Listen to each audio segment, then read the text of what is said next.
Hey, indie filmmakers, I'm Nick Bodmer. I'm Griffin Hammond, and I am in a tiny room in my basement that I'm trying to turn into a recording studio. Fun. So is this recording studio an audio-only recording studio, or are you ready to shoot video? Like, how crammed in there are you? Well, I'm very crammed in here right now. I have actually two cameras right now to show you how cramped this is. I have my wide-angle lens on my second, on a GH5, and showing this room. This room is only like 4 feet wide, or 3.5 feet wide maybe. So it's not really suited for what we're doing right now for video. Okay. Although I don't know, it's kind of long in one direction. I might be able to make it work. But I don't think that's the long-term plan. I think it's kind of the perfect size to be a VO booth. And it's just like this extra closet in my basement that I wouldn't use otherwise. So you're in the basement, which is unfinished. You're in a closet, and you've put some sound dampening material on the walls, or what makes it a recording booth? Well, yeah. So the long-term plan is to fully make this into a booth if I can. So I actually bought a bunch of like little sound, like acoustic tiles. Mm-hmm. These are actually kind of thin. I've never used ones like this. They're not like the big puffy foam kind. They're kind of like almost hard. And they look kind of like they're marble or something. We'll see how they do.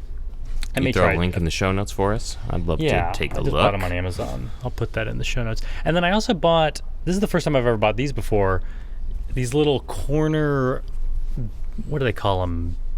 Bass catchers or something? You know what I'm talking about? Bass traps? Bass traps, yeah. Bass catchers. And so I figured that I could probably use those. Bass catcher sounds like a dream catcher, like something you'd hang by your bed, you know. But instead of dreams, you catch sick beats. Yeah. I'll put those in the show notes. Yep. So that was the plan. Like, I want to fully coat this room because it is just a little tiny wooden room. It already has a carpeted floor, which is kind of why it's already a nice candidate for this kind of thing. But I can tell that I'm getting bounce off these wooden walls. And also, it backs up to my, as you said, like mostly unfinished basement. And I can hear, even though there's like wooden doors behind me right now, I can hear my own reverb in that room. It's kind of making it through the doors and bouncing around that room. So you might have quite a bit of a project to get that thing totally sound tight. Well, yeah, that's the thing. But like, I realized by doing some test recordings, and actually I've started using it for work, it's actually pretty close to being good. Although, even though I can hear it in my ear, it's like to the microphone, I'm pretty happy with the results I'm getting. Okay. But in the meantime, to make this into a usable space, because I haven't put up all the tiles yet, like I had to work. I had to start recording audio somewhere for my job. Yeah. Because it's like on a weekly basis I'm making these videos. So I just went to the hardware store and I just picked up a few like 3x5 foot utility mats. Oh yeah, the blue ones you pack with when you're moving. Actually, I do have one, for like packing, but these other ones are just like floor mats for like, just like for your garage. And so I have two, because I don't care about this room and I'm going to nail things onto the wall eventually anyway. Right now I've just nailed 2 floor mats to the walls. Okay. One is hanging up behind me, covering up the entrance. So actually you have to duck under a floor mat to get through these doors, and then you're in. And as you told me that you don't have a computer, usually we sit in front of computers as we record so we can read our show notes and things like that. You're flying blind right now. I am. no so script. When you do it for work, you just print out a script on like paper? Actually, no. The way I do it, when I write a script, I always write scripts in Google Docs, and then I just run down here and pull up Google Docs on my phone, and just hold it next to the microphone. Phone. Yeah, that makes sense. Okay. And I try to keep those scripts pretty short too. Like I'm making like 2.5 minute videos, and for my job, and usually there's enough sound bites in there that maybe I only have a minute of talking or something. So I just highlight all the lines that I need to do. Are you going to permanently leave a microphone and stuff set up in there? So it's like come down, plug in the recorder, and go? I have, yeah. And actually, I even have my Zoom H5 plugged in via USB to one of my like Westcott batteries, like the giant battery that powers these LED lights. It has a USB plug on it, so I'm not even running. I don't like running the Zoom off of battery power. It seems to fail. Yeah, you seem to have that trouble more than most people. I think every time I've used a Zoom for like 2 years, it eventually stops being able to read its own battery power, and it just turns itself off, even when you put new batteries in. That's a bummer. So yeah, this thing is, it's funny, I like week after week I keep thinking, okay, I'll finally do the project. I'll film myself turning this booth into a real thing. And week after week I'm lazy and tired and have to get right back to work. I don't think lazy. You've been busy. From what I can tell from afar, it seems like you've been a busy bee, as they say. But I feel like every week that I come back into this room to record audio for my videos at the Recount, I'm thinking, like, why haven't I fixed this yet? It's still this makeshift version. Now you've got a weekend project after you edit this podcast. Well, and another layer that always slows me down is I can't just start nailing. I think I'm just going to nail these tiles into the wall. I'm not going to bother doing Velcro or anything. But I can't just start doing it. I can't just build the room. I actually need to film myself building the room, because everything I do also has to be a tutorial. And of course. And before I even start, I realized I wanted to do a bunch of side-by-side tests. Like I want to do some audio recording like we're doing right now without the tiles in place. And maybe when I take out these mats, I want to hear the room as it is, so I can hear before and after. And then I also want to run around the house and record in a few different places and kind of see, because when I first moved in here, I was recording like in my closet upstairs, and actually that sounded just fine. Always a good emergency recording booth is the closet full of clothes. Yeah, I mean that's probably better than this room untreated. Yeah. Until I put the tiles up, the closet's probably better. Well, I've been making some changes too. I have my desk here, and what I've done is I've pulled it away from the wall this way, maybe a foot. Before it was kind of right up against the wall, which has allowed me now to get my light stand behind the desk. And so, actually, I realized that if you cut to my full shot, the light is actually in the shot a little bit, but you'll crop that out. Thanks for that. Yeah. But I got my nice big soft umbrella light shining down on me here, and what I hope is a better angle than I was able to get before. Well, yeah, because before I think it looks pretty good. You were kind of stuck with one angle because based on you had a light stand on your desk. Is that what you were doing before? On my desk, yeah. Yeah, so there's really like one place you could put it behind the monitor? Behind like my monitor and speakers and stuff. Yeah, there wasn't a ton of options. Yeah. So now, when I first set it up, I was like, oh, I want it actually to be a little closer this way. So I just went under my desk and pulled the light stand, and pretty happy with the way it looks right now. So nice. You guys can all take a look and give me more critiques. But I'm looking at the preview. I think it looks pretty good. We'll see. I'm doing some really strange lighting today. I normally like to bounce one of my Westcott LEDs off the wall, because I always think, I think that's always my advice for people that are looking to get a more diffuse light, is just take whatever light you have, bounce it off the wall, because it becomes 2 or 4 times bigger, and it becomes a really nice soft source. Soft light, yeah. I can't do that in here because the only white I have is the ceiling, and I don't want top lighting. The walls are this like plywood, so I can't really, I guess I probably could bounce light off of it, but they'd be really yellow lighting. Probably wouldn't be very effective. So I'm using some of the diffusion material that comes with it, but I just know it's not going to be as soft as usual. And then I have a second. I knew that being in this little tiny room, it would look weird to just have one light. I would just look like I'm a spotlight in the dark. So I have a second light kind of shining on the background, and I decided to make a bold choice here, kind of like it's similar to the look I used to have from the Recount office in New York. I tried to put some blue behind me, so I have a blue gel. I have blue behind me right now. Yeah. Hey, we'll match. And so I have a second LED panel with a blue gel. But I realized as I did it, like, it's more of an edge light on me, because my background right now is this black carpet. Matte. which does not reflect light very well. So there's nothing for it to light up behind me. It's really just lighting me up. But what I think is kind of funny, and I love about these Westcott LED panels, is they have Velcro on the back, and they're so lightweight that in a hurry trying to get ready to talk to you, I was 10 minutes late to start this podcast.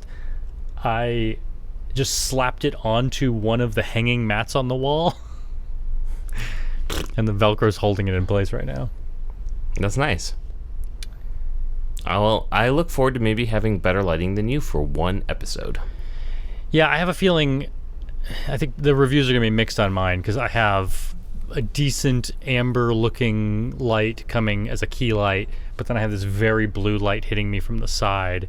And if I stay one direction, I probably look okay, but especially in my other camera angle, I probably look really blue.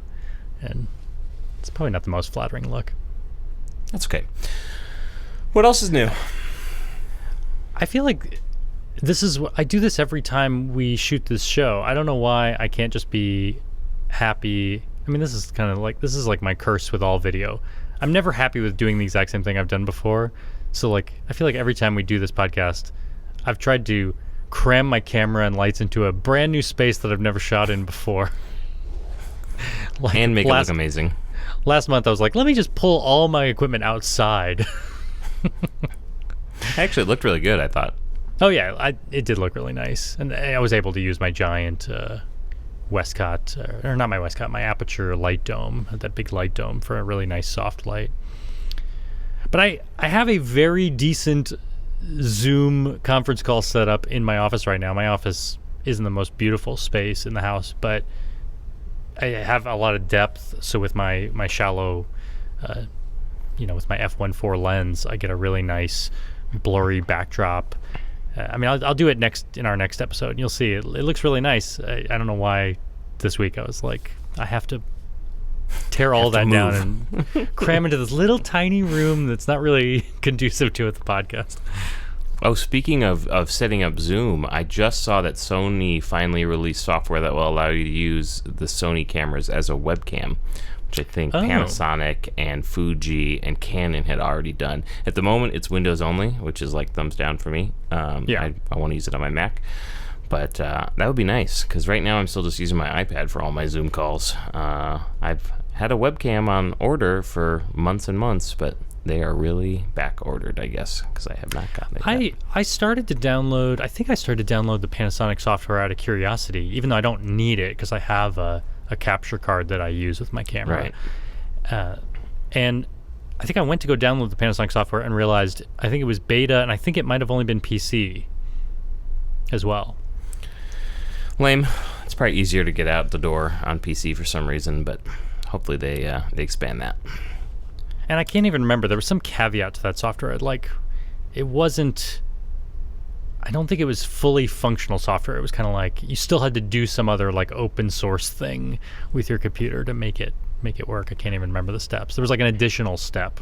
It wasn't just going to show up as a webcam. Yeah.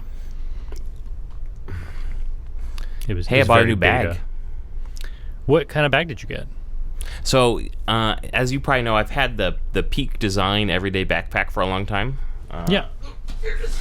Oh, it's all open because I've got all my camera gear out. But it's a great bag for, carrying around all your camera gear. It's got all these dividers, and I've been using it just kind of for, quick day trips for work and stuff. And it's just a little too heavy when I just, when I'm going to be gone for an hour and I just want to bring my iPad and a water bottle, basically. And I was getting tired of it being so heavy. So I did some research and got the Tom Bin, what's it called? The Luminary 15. So it's a little 15-liter bag. It's really thin. It's got a spot for my iPad or laptop, depending on what I go with. 15 is like the liter capacity? The number of liters, yeah. So I'm going from like a 20, the Peak Design is a 20, but it's got a lot of padding and it's got a lot of dividers, so it's like over 4 pounds empty, and this is like a pound and a half empty. Nice. And it really makes a big difference. I went with this brown color, which I don't know what you think about that. I like the brown. It was a little different than the normal gray or black that everybody gets. Yeah, I feel like I would have gotten the gray or black just because I'm boring, but I thought the brown looked really nice. My only thought was that you can't wear khakis with it, although khakis aren't really in style. Yeah.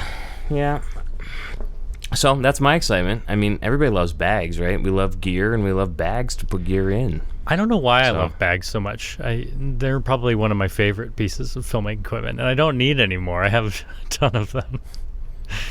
Well, now I was going to say I only have two, but actually I have a messenger bag, a Timbuktu messenger bag that has got a camera insert in it. So I do have many bags too. Yeah. Oh, well. What else we got going on?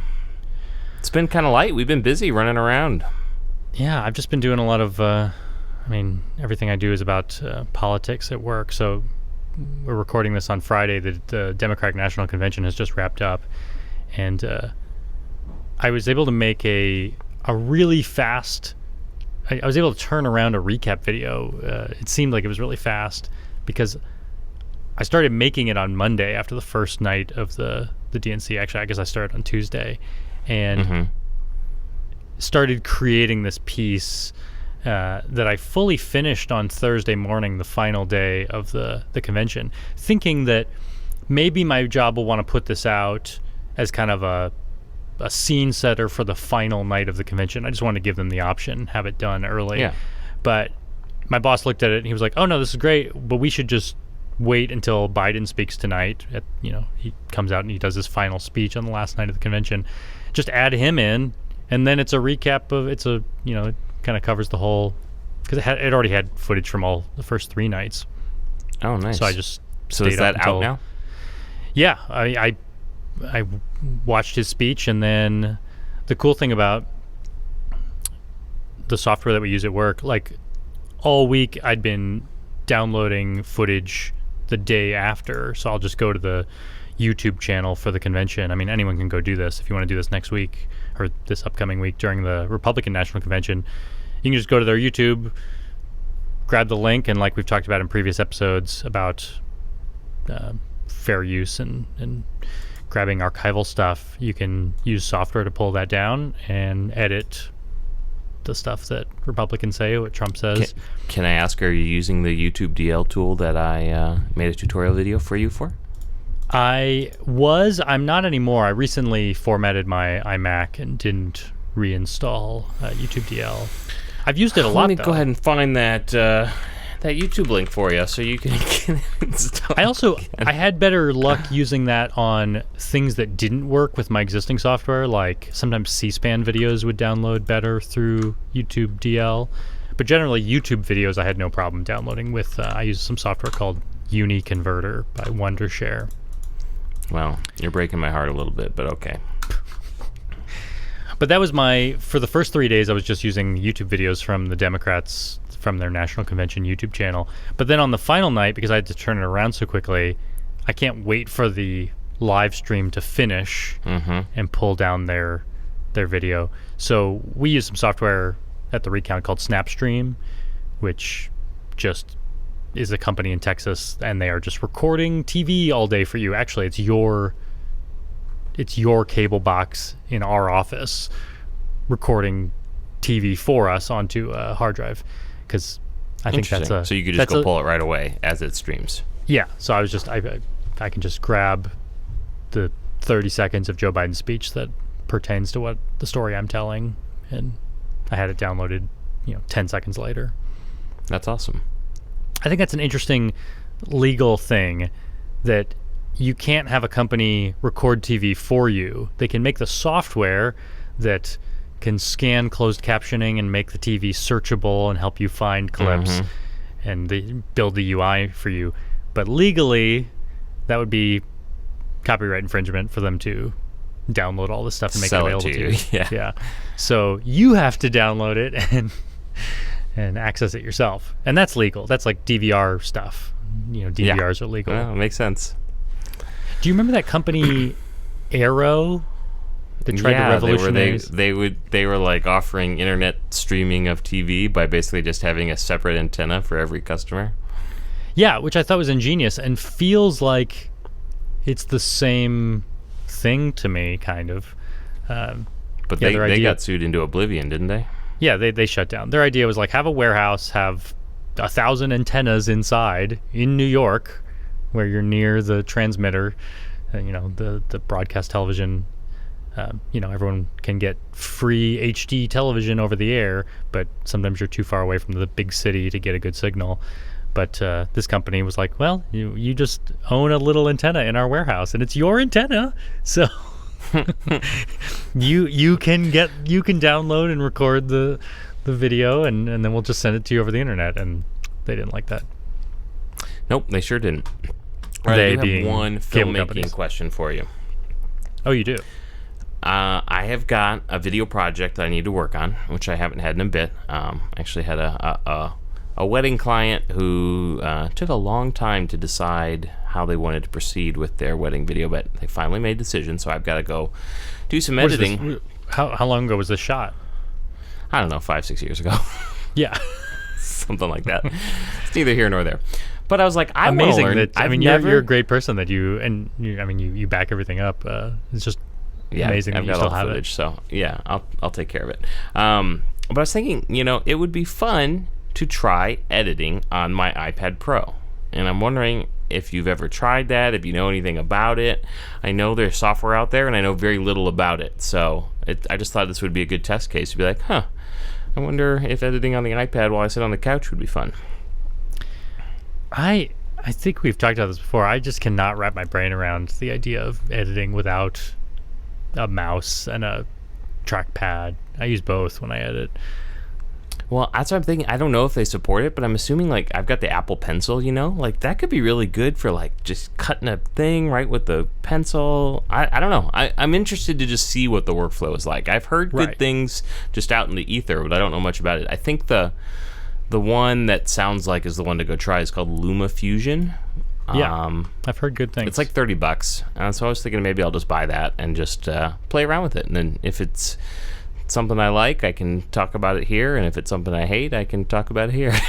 Oh yeah, well yeah, and I suppose if anyone has editing tips for iPad, you should send them to Nick at I'm already thinking like how do you get the footage on? Like, what can I copy it off my NAS? Like, I have a million questions, and I just think it might be an interesting thing to go explore a little bit.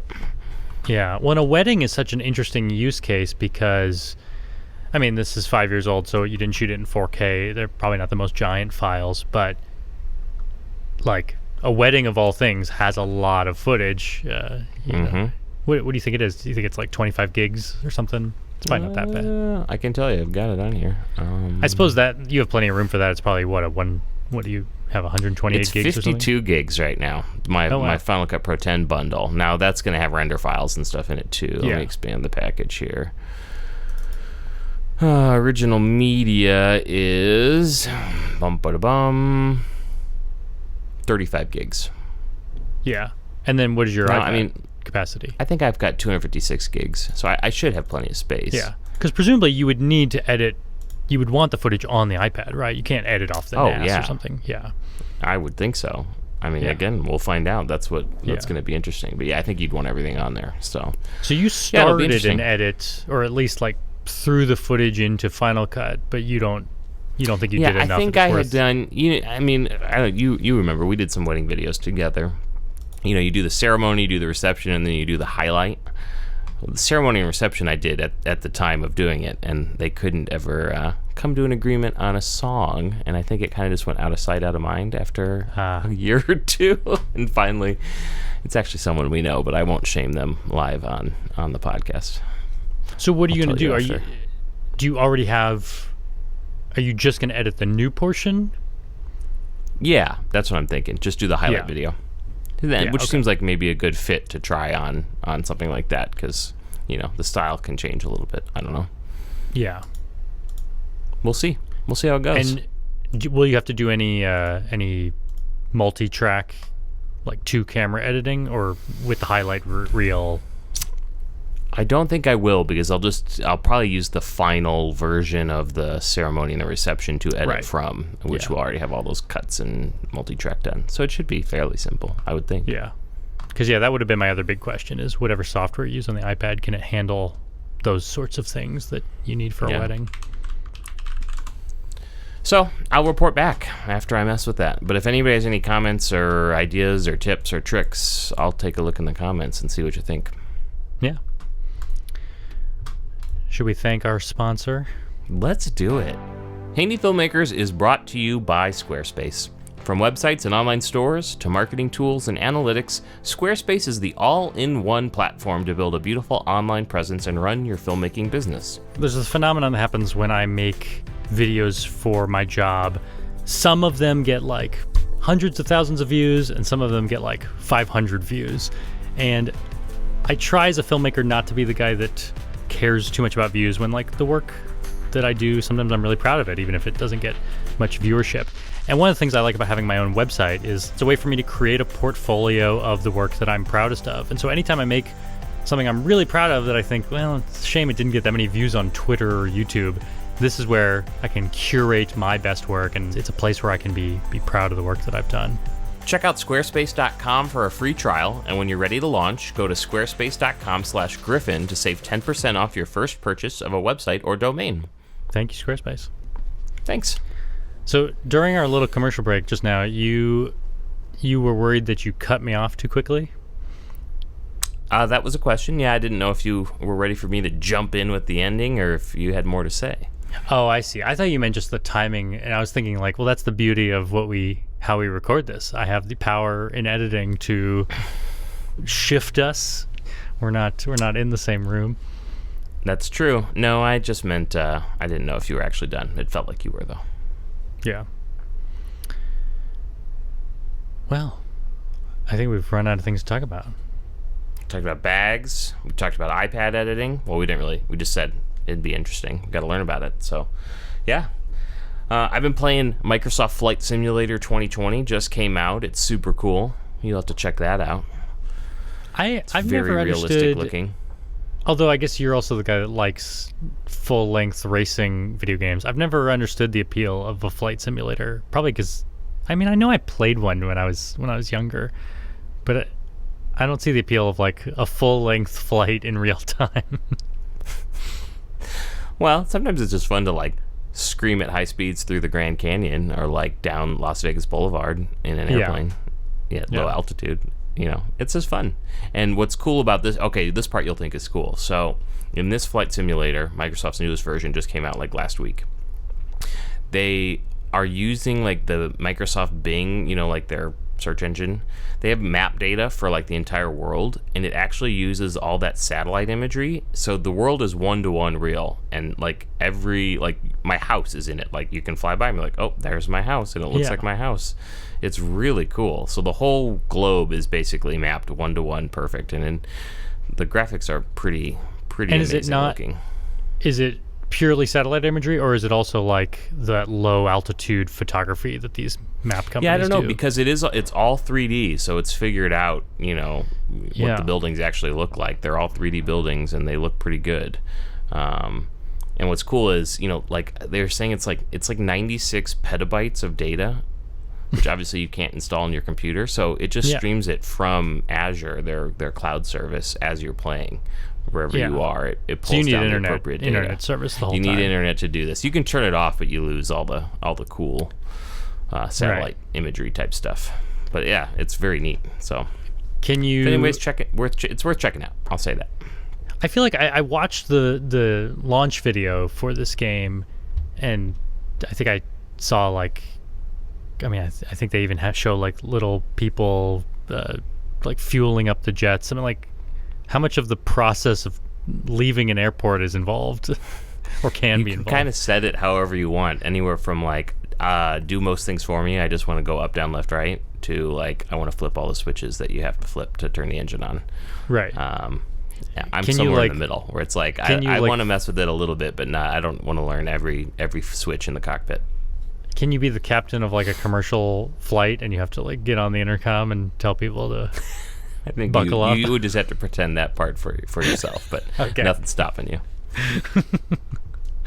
I like it because there's a whole like tutorial thing where you're in like a little Cessna 152, like a beginner plane, and it's like flight lessons like you'd get if you were really going to learn like how to fly the pattern and takeoffs and landings and how to do flaps, and it's quite realistic. I find it very interesting. Yeah.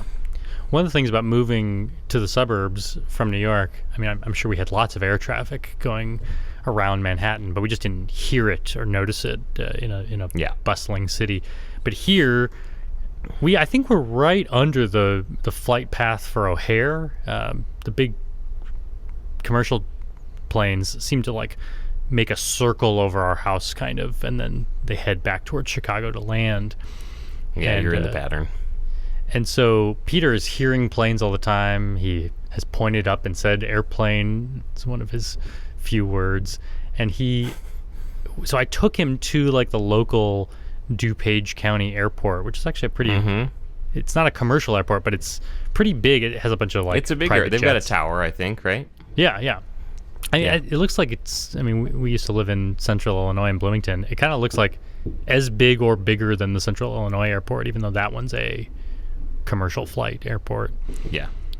But we pulled the car up in the parking lot and just popped the trunk, and Peter and Amy and I all just sat in the trunk of our car and watched, we sat in the hatchback of our car and watched planes take off and ate lunch. I'm sure he loved that. He did, yeah. That's fun. So maybe he'll get into Microsoft Flight Simulator. There you go. And it's not in VR yet, but VR's coming to it, which will make it all the better. Yeah. This has been Nick's Gaming Corner. Which I know you're into. Yeah. All right, my friend. Have a tremendous weekend, and I'll talk to you soon. Good talking to you. Take Bye, care. everybody.